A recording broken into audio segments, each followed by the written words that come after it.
Кешар қазақ елі армысыздар, қадірлі тыңдаушылар. Баршаңызға берекелі күн тілей отырып, назарларыңызға Шалқар радиосының әуе толқындағы, тікелей толқындағы Шалқар кеші көңілді бағдарламасын ұсынамыз. Микрофон алдында Алматыдан сөйлеп отырған мен Гүлмира Нәлібай, дыбысты қадағалайтын операторымыз Лашын Мұратқызы. Бағзыдан жеткен мол мұрам басылмас сенсіз солығым, қадірлім қара домбырам бабамнан қалған қоңырын. Домбырам сырлы үніңнен көктемнің ізін көремін, жаңғырып қайта тірілген өткеннің ізін көремін. Табылып сенен керегі серлер өтті сертінық, тарихым солы сөйлей береді егіз шегінен шертіліп. Кей сәтте шалқып тасасын, құйқылжып қырық құбылып, жанымның құлпын ашасың, ұлтыма біткен ұлы рух деп ақын Саят Тұяқбаев жырлаған екен. Ендеше қадірлі тыңдаушылар, баршаңызды бүгінгі домбыра күні мерекесімен шын жүректен құттықтаймыз. Еліміздің әр аймағында, әр өңірде бүгін ұлттық домбыра күні тойлануда, мерекелік концерттер болуда, телеарналарымызда бағдарламалар, радиомыз бүгін домбыра күніне арнап қаншама концерттік жобаларды назарларыңызға ұсынды. Енді бүгін менің жаныма керемет қазақтың сұлу қыздары келіп жайғасты. Екеуінің қолында киелі қасиетті домбыра, екеуі де осы аспапты жан серік етіп, өнер әлеміне қанат қаққан қарлығаштар. Ендеше Құрманғазы атындағы Қазақ ұлттық мемлекеттік консерваториясының түлектері, республикалық және халықаралық байқаулардың лауреаты Жаннұр Мұсылманбек пен Толғанай Хасенова сіңілдеріме қош келдіңдер деймін. Алтындарым, қалдарың қалай? Көңіл күйлерің жақсы ма? Жақсы. Ал мереке құтты болсын. Бірге болсын, бірге болсын. Домбыра күнін қалай тойлап жатырмыз? Қалай сезініп жатырмыз? Керемет. Иә, не істедік? Қандай шараларға қатыстық? Осы домбыра күніне арнап кеше Шыңбұлаққа барып, Дәулеткерейдің қосалқа күйіне бейнебаян жаздырған болатынмын. Керемет. Соны бүгін оқырмандарыма ұсындым. Тамаша. Толғанай Хасеноваға ауысайын, күйші. Ал Толғанай жан, өзің домбыраны қалай үйрендің? Қостанайдың кішкентай тұлымшағы желбіреген бантик таққан қызық көз алдыма елестеп отыр. Мен өзім домбыраны 12 жасында қолға ұстаған болатынмын. Бұған үлкен септігін тигізген менің әжем болатын. Мектеп қабырғасында жүргенде домбыра ұстаған адамдарға қызығып қарап жүретінмін. Бір күні теледидардан Мұрат Абылғазы, күйші Айгүл Үлкенбаеваның орындауындағы күйлерді естіп, сондай ерекше әсер алдым. Сөйтіп домбыраға қызығушылығым одан сайын арта бастады. Үйдегі тұрған домбыраны ойнай беріп, ақыры жаңағы жеңіл-желпі әндерден бастай бастадым. Сөйтіп әжем Қостанайда белгілі ақын Серікбай Оспанов деген кісі бар. Сол кісі домбыра жасайды. Сол кісінің ол кезде 10 мың теңге деген өте қымбат болатын домбыра үшін. Соны тапсырыспен жасатып, арнайы. Содан кейін музыкалық мектепке берген болатын. 5 жылдық музыкалық мектепті тәмамдап, сөйтіп өзімнің өнер жолымды Алматы музыкалық Петр Ильич Чайковский атындағы колледжінде жалғастырып, кейін консерваторияға түсіп, бүгінде өнертану ғылымы атанып жатырмын. Керемет. Бұған енді менің ата-анамның, әжемнің үлкен септігі тиді деп ойлаймын. Бәрекелді. Олай болса, сол өзіңнің өнеріңмен бізді таныстыр, жақсылап бір күй орындап бер. Жаннұр ән салса, енді өзің күй орындайсың бізге. Бүгінде домбыра күні тойланып жатқаннан кейін Ұлы далада үлкен той. Сол үшін Секен Тұрысбековтың Ұлы дала деген күйін орындап берейін. Қабылдаңыздар. Бәрекелді. Қадірлі тыңдаушылар, бүгін біздің Шалқар кеші көңілді бағдарламасында қонақта талантты әнші арулар, Құрманғазы атындағы Қазақ ұлттық консерваториясының түлектері, магистратурасын тәмамдап жатқан өнер иелері, бірі дәстүрлі әнші, бірі күйші Жаннұр Мұсылманбек және Толғанай Хасенова 393-22-81, 393-22-82 байланыс телефонына хабарласып, өздеріңіздің мерекелік көңіл күйлеріңізбен бөлісулеріңізге мүмкіндіктеріңіз бар.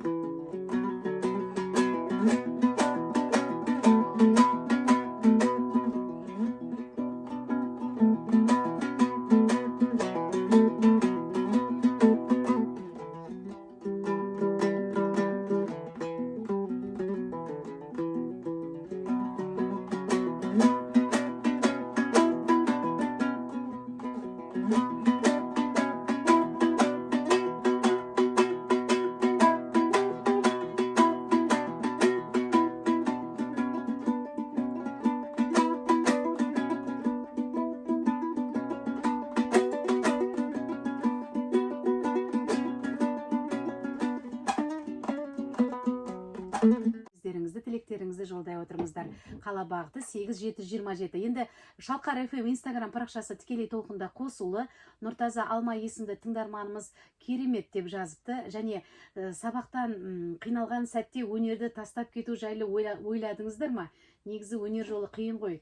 Табысты қайдан табам деп ойлайсыздар деп сұрақ қойып үлгеріп жатыр. Колледжға түскен кезінде осы домбыра аспабын мен үшін кәсіби түрде меңгеру өте тың дүние болды. Сыбанова Раушан Сейсенбекқызынан бітірген болатынмын.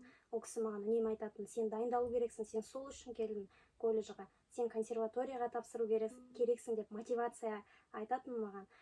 Сөйтіп сол кісінің арқасында күніне 5-6 сағат, 7 сағат дайындалатынбыз үздіксіз. Бұл енді көп музыканттар түсінетін шығар. Дайындықсыз музыкант бола алмайды. Өйткені бұл біздің нанымыз. Күнделікті формада жүру керексің, әнші болсын, домбырашы болсын, барлығы үлкен шыдамдылық пен төзімділікті талап етеді. Кейін консерваторияға түскен кезінде енді 4 жыл артта қалды, әлі де 4 жыл алда бар. Сол кезде 3-ші курсымда депрессияға түскен болатынмын, шағын. Мүмкін бұл ондай сәттерде болады екен ғой. Шығармашылық тоқырау болған сәттер, яғни бұрынғы ұстазыма үйренген шығармын мүмкін.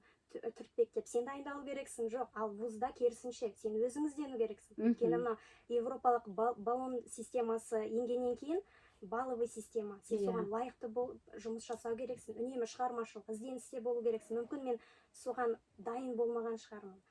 Алайда кейін мен түсіндім, мен бәрібір өнерден кете алмаймын, бұны жалғастыру керекпін. Сөйтіп магистратураға да тапсырып, бірақ карантин кезінде де тағы да қиыншылықтар тудырды. Ол техникалық жаңағыдай сабақты келіп үйренгенмен, мынау скайп арқылы, зум арқылы өткен ол екі түрлі нәрсе ғой. Әрине, оның әсері басқаша ғой. Кішкене де көңілге бір мұң шалды сол кезде. Рас, ол қиындықтардың болғаны рас. Бірақ пайдалы тұстар да болды. Оны қазір біз әннен кейін білетін боламыз. Толғанайжан қазір керемет еңбек үстінде, себебі домбыра курсын ашып, онлайн оқыту арқылы тек қана қазақ елінде емес, шетелдегі домбыраны жақсы көретін жандарды үйретіп жатыр екен. Ал ісіңе Алла береке берсін. Қалай бастадық? Неге біз шетелдің азаматтарына домбыра үйретіп жүрміз? Бастапқы осы мана айтқандай сіз айта кеттіңіз, карантин кезі көп адамға пайда әкелді деп. Шынымен де карантинде босқа жатпай, осы әлеуметтік желіні өз пайдама қарай асырып, Инстаграм парақшасын ашып, сол кезде Димаш Құдайбергеновтың көптеген фанаттары маған қосыла бастады. Яғни карантин кезінде домбыраны табиғат аясына шығарып, ойнап, әсем табиғатты көрсетудің арқасында көп адам қызықты. Содан кейін хаттар көп келе бастады. Сіз домбыра үйретесіз бе? Мүмкін домбыра үйретіп көрерсіз. Бір күні Инстаграм желісіне кіріп қарасам, неше түрлі курстар пайда болыпты. Бұл тігін курсы, сурет салу курсы. Сосын мен өте таң қалдым, ондай да бола ма деп. Сөйтіп, енді сол кез табыс табудың көзін іздеді ғой көп адам. Мен де ойладым, неге онлайн домбыра курсын ашпасқа деп. Сөйтіп, желіде онлайн домбыра деп іздедім. Көп ешкім шыға қойған жоқ. Бірақ YouTube желісінде видео туториалдар болды. Дегенмен оларда кері байланыс болған жоқ. Яғни тек қана видео сабақ сатып алады, бірақ мұғаліммен жұмыс жасамайды. Сөйтіп, реклама бердім, онлайн домбыра деп. Сөйтіп, адамдар келе бастады. Онлайн ол қалай үйретуге болады? Ең бірінші кім болды? Ең бірінші осы Алматы облысынан көп адам жазды. Өйткені мен рекламаны Алматы облысынан берген болатынмын. Сөйтіп, 13 жасар қызға үйреттім, Айнұр деген. Бір 4 ай үйрендік, 4 айда 8 күй үйрендік біз. Тамаша, 4 айдағы жемісіміз. Көрсеткіш. Және онлайн сабағымды мен 5000 теңгеден бастаған болатынмын. Ал шетелдік азаматтардан қай елден сұраныс келді бірінші? Куба, Аргентина, Испания, Франция, Түркия, Германия, содан кейін Ресей, Астрахань. Олармен тілдесу қай тілде? Ағылшын тілінде жүрді ме? Өзің тіл білесің ғой? Осы кезекте ағылшын тілін мен енді жетік меңгердім деп айта алмаймын, бірақ сол кісілердің арқасында маған үйренуге тура келді. Өйткені домбыраны түсіндіру керек болды. Сөйтіп мен видео сабақтарымды ағылшын тіліне аудардым. ағылшын тіліне маған көмектескен бұл Димаш Құдайбергеновтың Түркиядағы фанаттары. Олар жаңағы тегін аударып берді барлық сабақтарымды. Керемет. Сөйтіп, олардың бір көмегі көп болды мен үшін. Бүгінде енді сұраныс өте көп. Әртүрлі мемлекеттерден тіпті неге сіз біздің жаққа келмейсіз деп ұсыныстар тастап жатыр. Бірақ ол менің қолымдағы нәрсе емес, оған тікелей елшілік атсалысу керек. Бір адамның қолынан ештеңе келмейді. Керемет қой, бүкіл әлемге біз домбырамызды үйретсек, оның үстіне сұраныс та бар екен. Қазір қанша шәкірт бас аяғы? Осы бір жылда онлайн курсыңда? Енді онлайн, офлайнды бірге санаймын мен. Офлайн Алматы қаласы бойынша, онлайн әлем бойынша 100-ден астам шәкірт тәрбиеледім осы уақытқа дейін. Бәрекелді, керемет. Енді Толғанайға қошемет көрсетіп қойсақ, осы жерде жарасады. Қолында ұялы телефон, босай алмай тұр. Тамаша, керемет жаным, өнерің. Осы керемет өнеріңді өзіңе ғана жұмсамай, өзгелерді үйретіп жатқаныңа.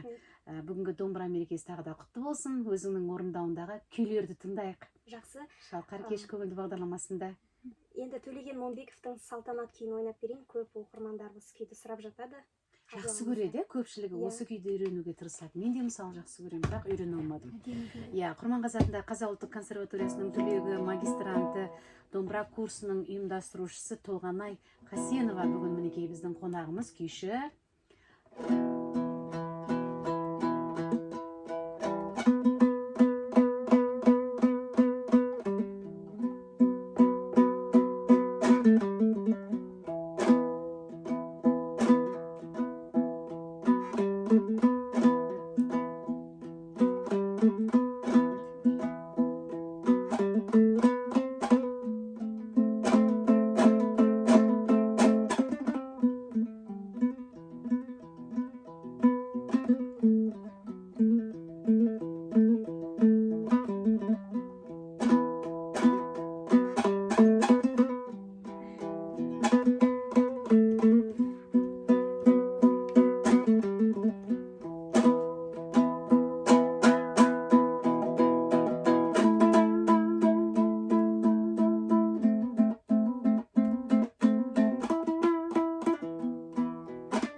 Жүректі шымырлатты. Қойшығар ағам жазып жатыр инстаграм парақшамда, керемет домбыраны әлемге насихаттап жүрген қарындасымызға Алла разы болсын, сәттілік жар болсын. Мына салтанатта жүрекке жетті дейді, жұп болсын ба, Толғанай жан?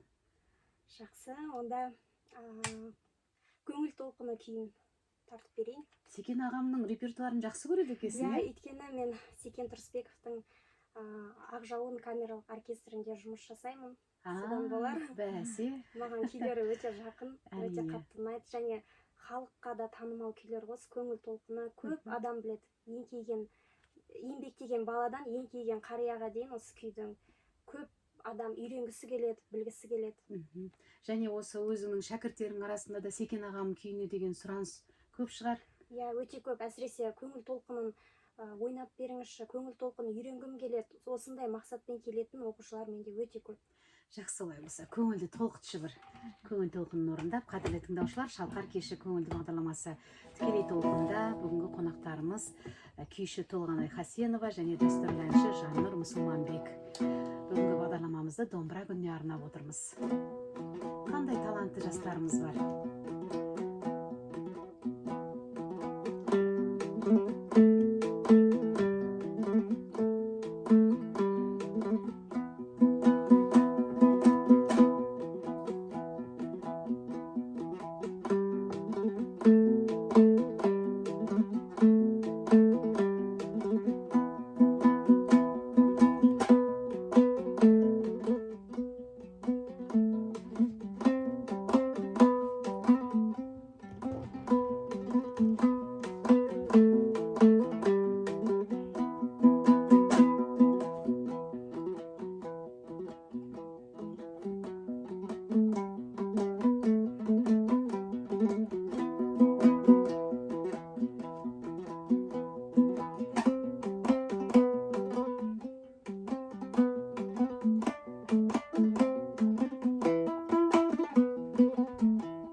Керемет, әсерлі, сондай бір Шалқар кеш көңілді бағдарламасында ару қыздарымыздың өнеріне риза болып отырмыз. Алла тіл көзден сақтасын, қыздарымыздың басы бос екен, Құда түссе қалай болады деп жазып жатыр. Енді оны бағдарлама барысында білетін боламыз. Қазір байланыс телефонымызды терген тыңдаушымыз бар екен. 393-22-81, 393-22-82 нөмірін теріп хабарласып тұр. Кеш жарық.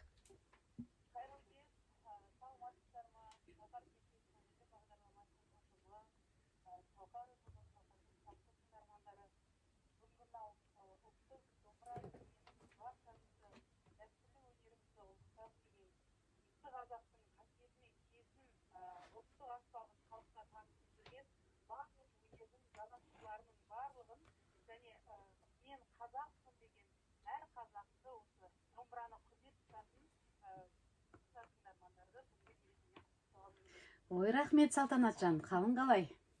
Шүкір, Иә. Қазір бәріміз дастархан басында ұстап отырып, соған ата-анам айтып жатыр, тартылып жатқан күйдің өзінен бір тағдырды көруге болады, адамның болмысын көруге болады. Иә. Өздерінің ниеттерін тартып жатқан соң, сіздерге Аха. ата анамның сәлем жеткізсін. Ой, бәрекелді. Ата-анаңа Алла қуат берсін, аман болсын. Әрқашан Шалқар радиосын тыңдап, шай ішіп жүріңіздер. Бізді тыңдап шай ішкен жандар ең бақытты жандар деп айтып қояйын. Аман болыңыздар, көп рахмет.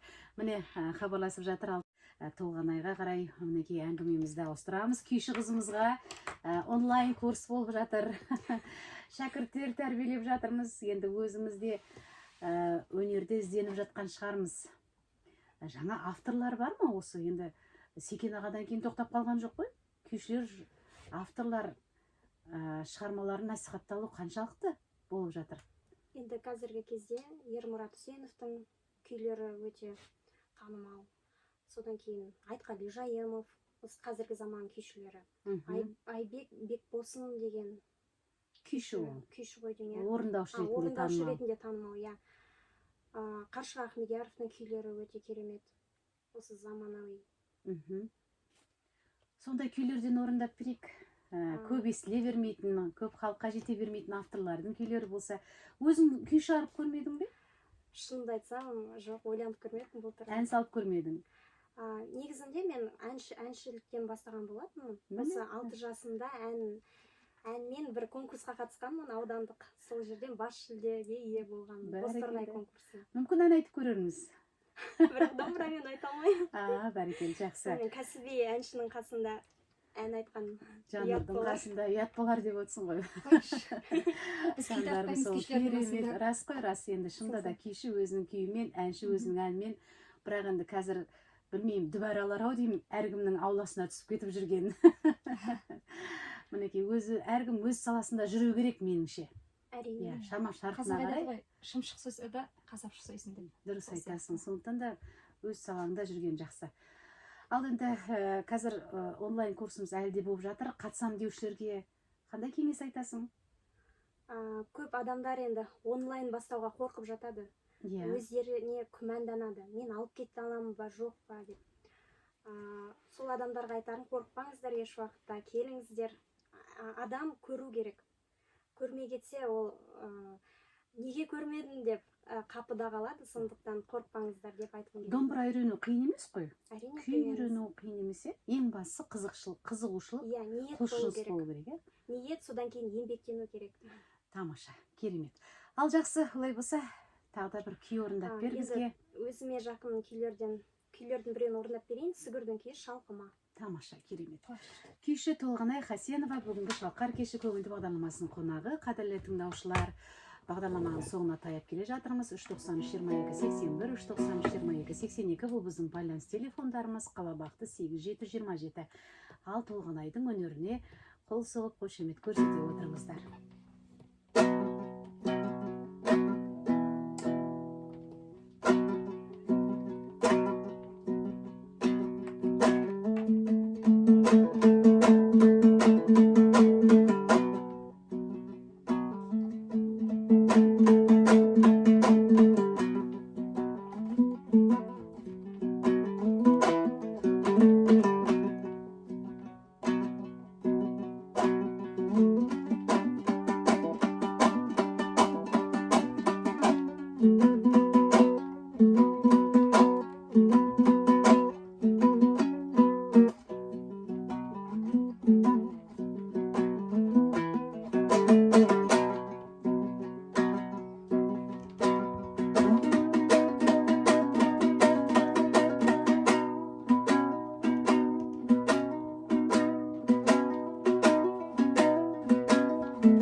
бәрекелді, керемет. Байланыста тыңдаушымыз бар екен, осы сәтте хабарласып тұр. Кеш жарық. Амансыз ба? Рахмет. Рахмет, ата.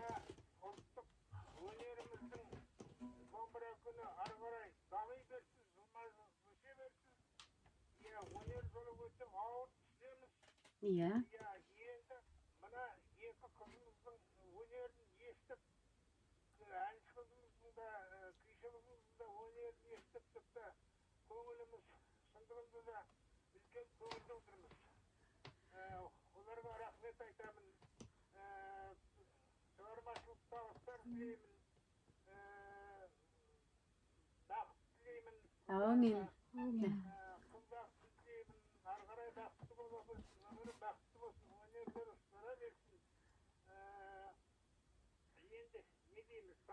Рахмет.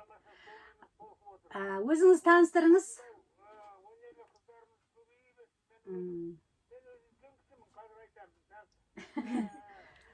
Уақыт ата.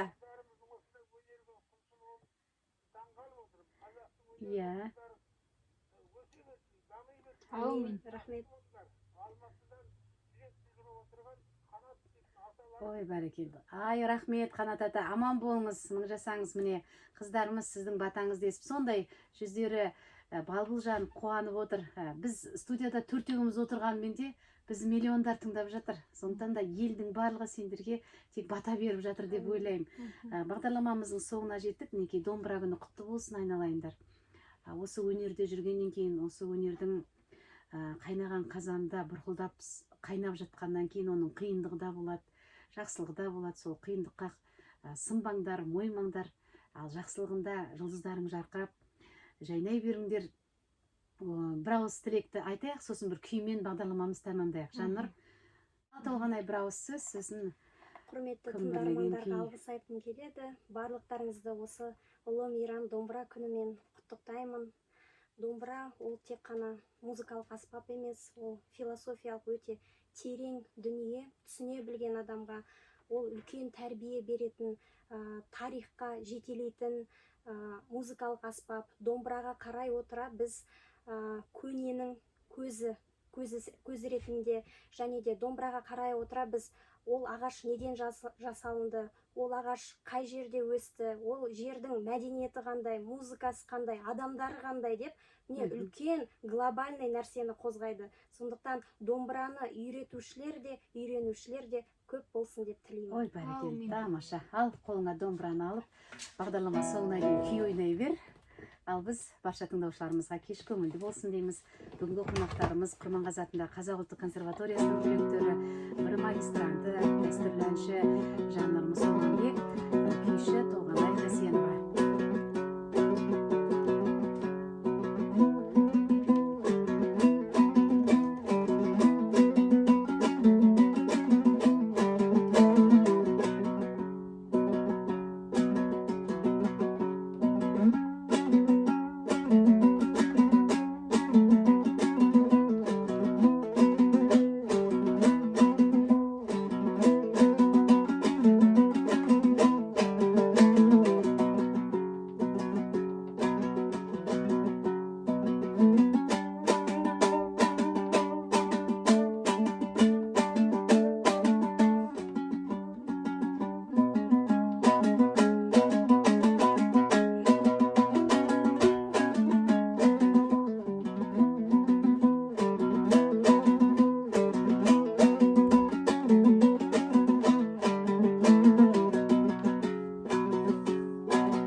ой бәрекелді. Шалқар кеші көңілді бағдарламасын біз бүгін домбыра күніне арнадық. Ендеше мерекеміз құтты болсын, әр қазақтың шаңырағында домбыра әлеулі болсын. Домбыра ойнауды үйреніңіздер. Гүлмира Нәлібай, Лашын Мұратқызы, әуе толқында өздеріңізбен сағына қауышқанша деп әзірге қоштасамыз. Шалқар радиосы әр қазақтың шаңырағында қосулы болсын. Әдемі кеш сіздерге тек қана жақсылық сыйласын.